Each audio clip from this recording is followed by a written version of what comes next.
Fóssil sempre é uma coisa muito importante para contar a história do passado.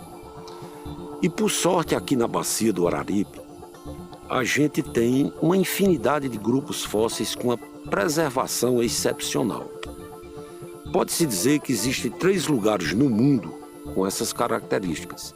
Solnhofen, na Alemanha, as camadas de Jühl, na China, e a Bacia do Araripe. Quando a gente encontra uma área dessa, que os fósseis estão intactos, que não foi mexida, que não foi revirada ainda pela natureza, a gente busca saber as condições ambientais do passado. O mundo vive uma transformação climática e o ser humano deve estar preparado para enfrentar essas mudanças climáticas. E é uma equação muito simples. Se eu conheço o passado, se eu conheço o presente, eu posso prever, ou pelo menos me preparar para o que vem no futuro.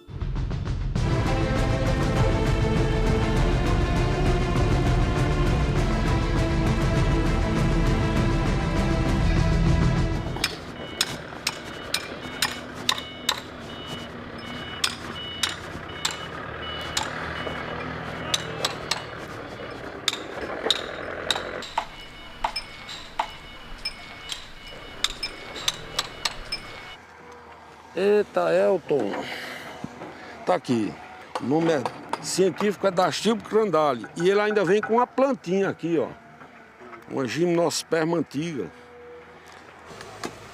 Às vezes quando tá baixo, mas não é todo dia não. Não é direto não, às vezes é variado os dias, acaba baixo um pouquinho desse. Às vezes a gente deixa assim, quando chega assim, o pessoal de fora, a gente entrega pra lá, então leva pra ali pro quarto ali da oficina ali do depósito ali e guarda lá.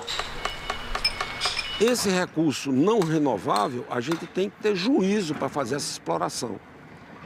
O certo é que tivesse aqui um paleontólogo ou 2 paleontólogos acompanhando a retirada desse material. Mas a nossa convivência tem sido muito boa.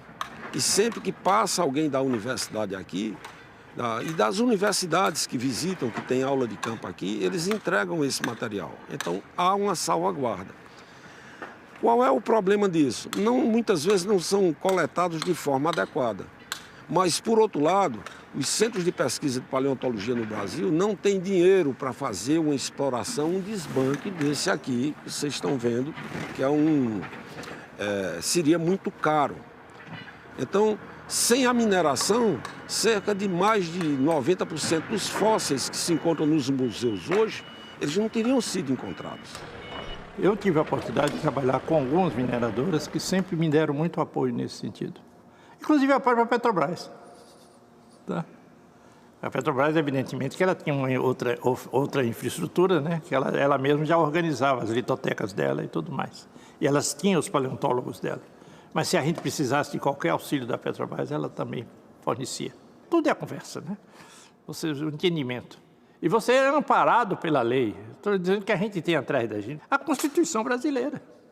A gente está defendendo a cultura brasileira.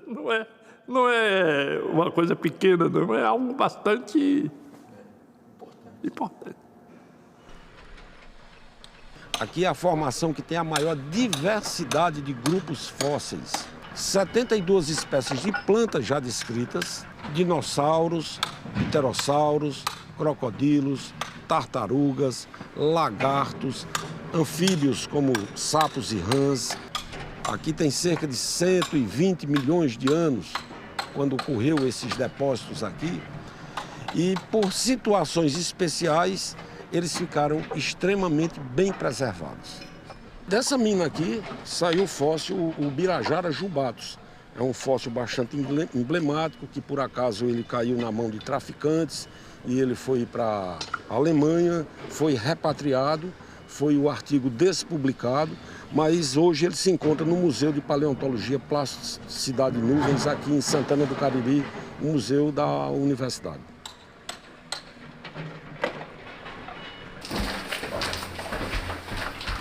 A gente esteve na formação Crato. E na formação Crato, lá a exploração da calcita, do calcário laminado. Aqui na mina Pedra Branca, formação Ipubi, a gente tem o sulfato de cálcio, a exploração para fazer gesso. De maneira que são composições de rochas diferentes e ambientes de deposição do material nesses ambientes no Cretáceo também são diferentes. Lá basicamente água doce, aqui já sob forte influência de água salgada. Essa parte branca, esse gesso que tem a parte de baixo, que é a que tem a exploração mineral, é a formação Ipubi. E ela vai até quase o segundo nível ali atrás, que tem uma camada fina de gipsita, logo acima dela. E tem a base da formação Romualdo, aquela camada de rocha, a primeira camada de rocha mais escura, que é um folhelho. Foi dali que saiu o Aratasaurus Museu Nacional, um fóssil bem emblemático de dinossauro aqui da bacia do Araripe. Ele é mais velho que o Santana Raptor, que o Angaturama, que todos esses, Mirisca Assimétrica, todos esses outros que a gente conhece do Araripe. Ele é um dinossauro terópode, que são os dinossauros carnívoros. Ele está na base evolutiva dos carnívoros, então ele é um dinossauro bem basal, muito aparentado com o Tyrannosaurus Rex. Só que era um bicho muito pequeno, né, comparado com esses parentes famosos aí dele. Quando eu era professora da UFPE, fiz uma aula de campo com meus alunos para o Crato, para a região do Araripe, e passei pelo Museu de Santana do Cariri.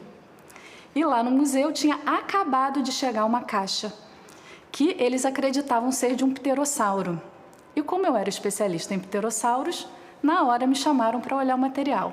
Desaparafusaram aquela caixa de madeira e quando eles nem tinham levantado a tampa totalmente, eu bati o olho e falei: não é pterossauro, é um dinossauro. No mesmo ônibus da UFPE, que eu levei os meus alunos para o Museu de Santana do Cariri, eu levei aquele fóssil para Pernambuco, para começar a pesquisa. O sedimento era complicado de preparar, então, num determinado momento, a gente resolveu trazer para o Museu Nacional, porque aqui tinha um preparador muito bom, que ainda está aqui, né, o Helder, e aí o Helder foi preparar esse dinossauro. Em 2018, eu voltei para o Museu Nacional. Eu me transferi da UFPE aqui para o museu. E aí eu voltei a ter contato com esse fóssil. E logo depois o museu incendiou.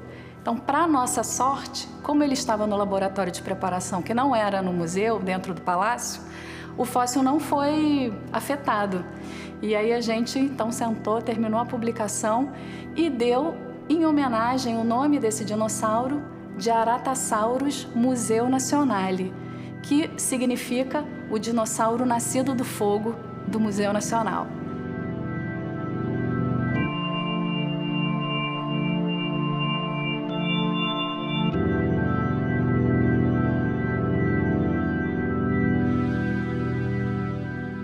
Eu vou te ser bem franco, assim, a gente perdeu muito, a gente perdeu parte de holótipos importantes, a gente perdeu, talvez, assim, o que a gente poderia dizer uma das principais coleções que envolviam materiais de paleontologia, especialmente de dinossauros do nosso país.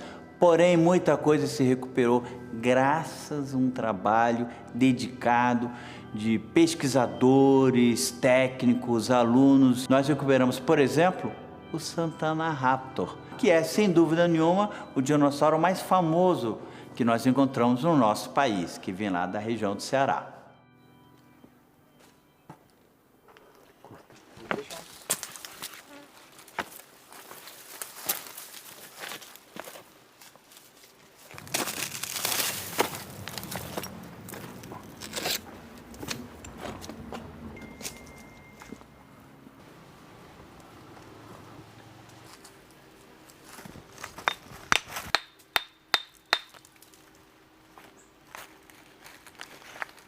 Grande vintífera. Então, como é que esses fósseis vêm parar aqui? Aqui é uma unidade geológica, a formação Romualdo. Então, com a chuva, vai se formando essas ravinas, esses grotões, e vai o fóssil, que é a argila vai sendo levada pela água e fica a rocha, a concreção carbonática, que é mais pesada, fica aqui no lugar, né? A gente encontra aqui coprólitos, fezes de peixes. A outra parte seria peixes, mas poderia haver o que aqui? Dinossauros, pterossauros, tartarugas, qualquer um desses répteis que habitaram aqui no Cretáceo. O Santana Rápido plácidos, um dinossauro, que é terópode, que está no Museu Nacional, ele muito provavelmente, pela história que se ouve falar aqui, ele saiu dessas grotas aqui do Cancão. O Santana Rápido é, para mim, o dinossauro mais famoso do Brasil. E por quê? Pelo fato que ele tem não apenas os ossos preservados, mas também tecido mole. São os músculos, fibras musculares, vasos sanguíneos, fossilizados, e que na época foi uma verdadeira surpresa que você teria esse tipo de preservação, tanto é que foi o primeiro trabalho que nós conseguimos publicar numa das principais revistas mundiais, que é a revista Nature, né? Você conseguir encaixar um trabalho lá não é tão simples assim. Tinha sido descrito o Santana Raptor, né? E depois o Angatorama, nós participamos da... E o Angatorama, a pessoa que nos passou o primeiro fragmento ósseo, um pedaço da mandíbula, foi o Murilo Rodolfo de Lima, que foi um paleontólogo da USP, nascimento pernambucano, mas que trabalhou muito com o Nordeste e principalmente Chapada do Araripe. E era um dinossauro estranhíssimo. E a gente não sabia bem o que era, né? E tinha-se pensado que era um réptil alado, isso eu sabia que não. E aí, para chegar que era um dinossauro, não foi simples, não. Mas esses dinossauros, eles são importantes porque eles representam um grupo chamado Spinosauridae, que tem no Brasil e na África, em alguns lugares da África. Então, pôde-se estabelecer que em algum momento havia uma fauna em comum entre o Brasil e a África, representada, entre outros, por esse dinossauro.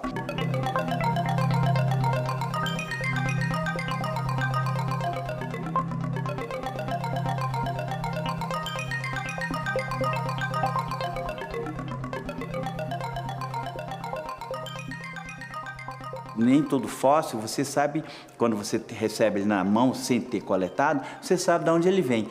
O araripe é diferente, aqueles nódulos calcários são muito característicos, a formação crato também é muito característica, você consegue estabelecer isso. Mas tem fósseis que você encontra em arenitos que você não sabe, podia estar no Mato Grosso, podia estar em São Paulo, podia estar na Bahia, e isso realmente é algo que prejudicaria muito a pesquisa, mas nesse sentido. Se você me trouxer um nódulo calcário aqui, do Romualdo, eu vou saber que é do Romualdo. Se tiver um crânio lá dentro, uma descoberta, eu vou querer isso, porque isso pode dar uma ação muito importante. Já esse aqui já vai te dar mais problemas, porque se é um arenito avermelhado, que você encontra em outras áreas. Fóssil, você tem que procurar ter a procedência, ou seja, a camada de onde ele vem. Essa é a regra geral que a gente deve tentar seguir. Eu poderia dizer que o fóssil que não tem origem, você não pode dizer o que ele comia, com quem ele convivia, quais são os dados ambientais de temperatura, de salinidade da água, até de luminosidade, de incidência luminosa daquele ambiente, e principalmente de que ele morreu, qual foi a causa-morte da morte daquele fóssil. Então, quando você não trabalha com material, que você pegou essas informações no local onde ele foi encontrado, isso causa um prejuízo muito grande para a ciência.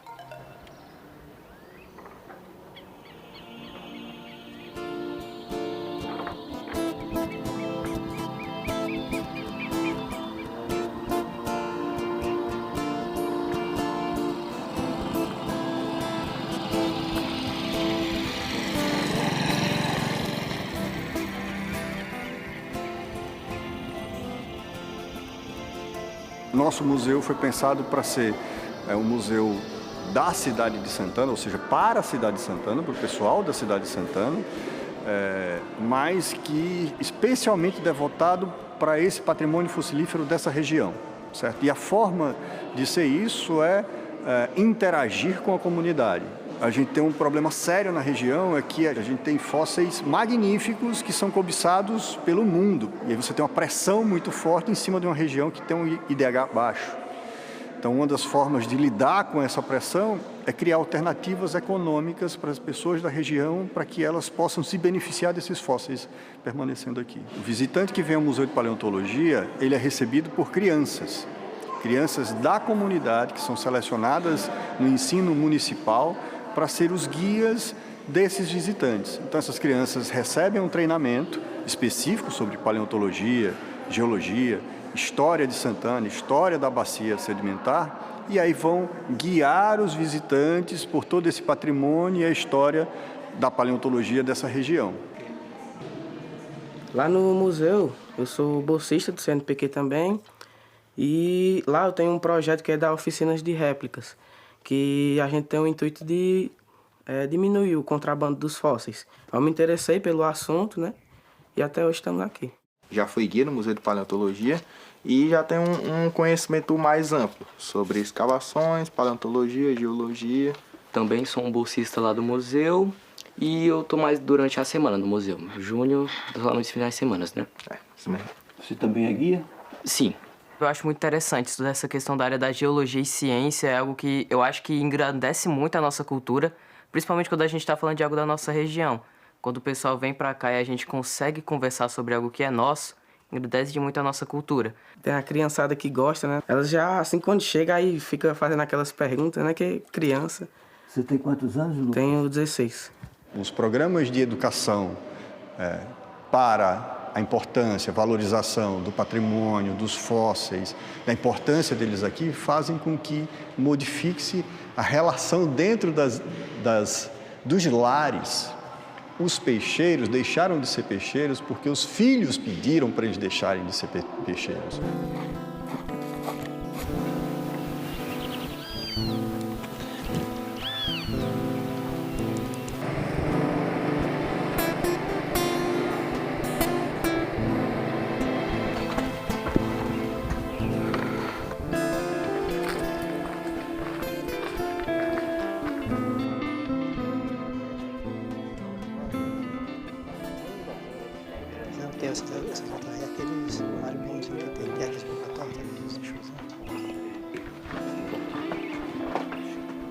Pronto, nós estamos aqui, nós estamos no último nível de mortandade. Aí a gente vai ver aqui onde estão essas concreções, que nessa daqui não tem aquele fóssil perfeito, que nem no primeiro nível de mortandade, que fica mais abaixo.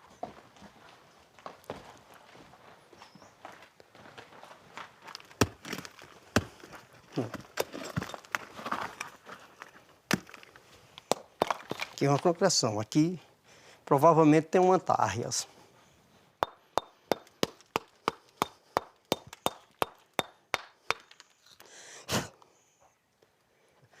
Ó, o fóssil bem perfeito, do primeiro nível de mortandade.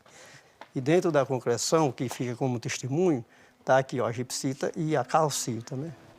Como eles sabem o local exato para ocorrer no local de escavação? Escavação. Por exemplo, isso. De acordo com a formação do terreno, você vai andando no terreno por uma experiência do tempo, né?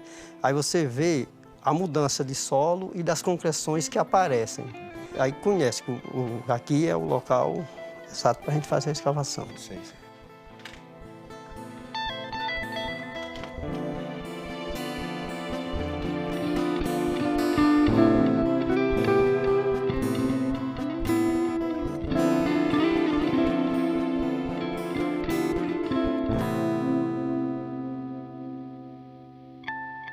Antigamente, como era chamado, o pessoal que trabalhava com fóssil, era chamado de peixeiros, né?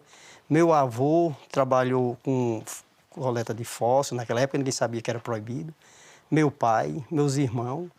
Bem antes dos paleontólogos virem, na década de 85, 84, a gente já coletava fóssil. Você via várias escavações nessa aqui aberta aí, em todos os terrenos aí, era fácil você encontrar. Aí, quando veio a proibição, a gente parou. Aí, passamos a fazer o trabalho para a universidade, junto com os paleontólogos e tudo, fazendo as coletas e tudo, mas só para a universidade, para fins científicos.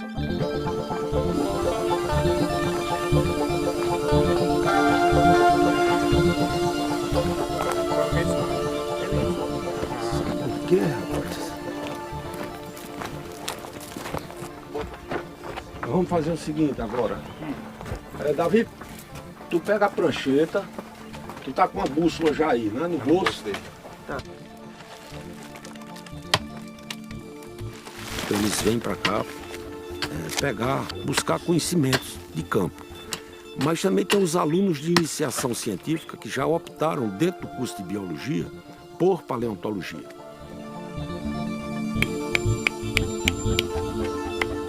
A gente já tem muitos doutores que foram formados aqui nesses trabalhos de campo na bacia do Araripe, muitos mestres que foram formados, e eu espero continuar formando essa turma da graduação. AZ 220.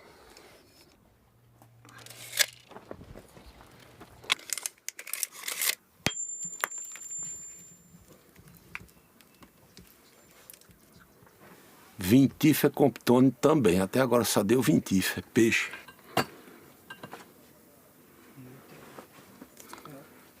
E esse bicho junto com aquele outro lá, ele tá completo. Isso é do Cretáceo? Cretáceo inferior. Mostra aí pra ele. Isso aqui é uma concreção da formação Romualdo, tá? Do nível que a gente está escavando aqui. E a gente acabou de encontrar um peixe do gênero Vintifer. E a gente consegue identificar por conta dessa escama dele, que é bem característico do gênero, né?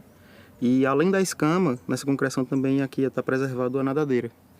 Uma nadadeira dorsal. Eu acabei de terminar o mestrado agora na URCA, né? Na universidade. Eu penso em fazer o doutorado. Eu já estou fazendo uns planos, né, para continuar com a pesquisa nesse ramo da paleontologia.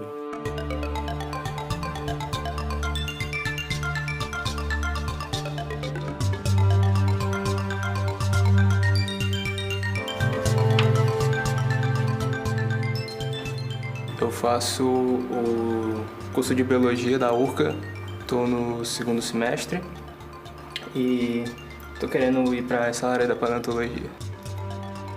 Eu entrei para a paleontologia porque eu queria trabalhar com insetos e esse foi o primeiro laboratório em que eu poderia fazer isso. Desde criança eu sou apaixonado pela paleontologia, pelos filmes, pela cultura pop em si, que influenciou muito nisso.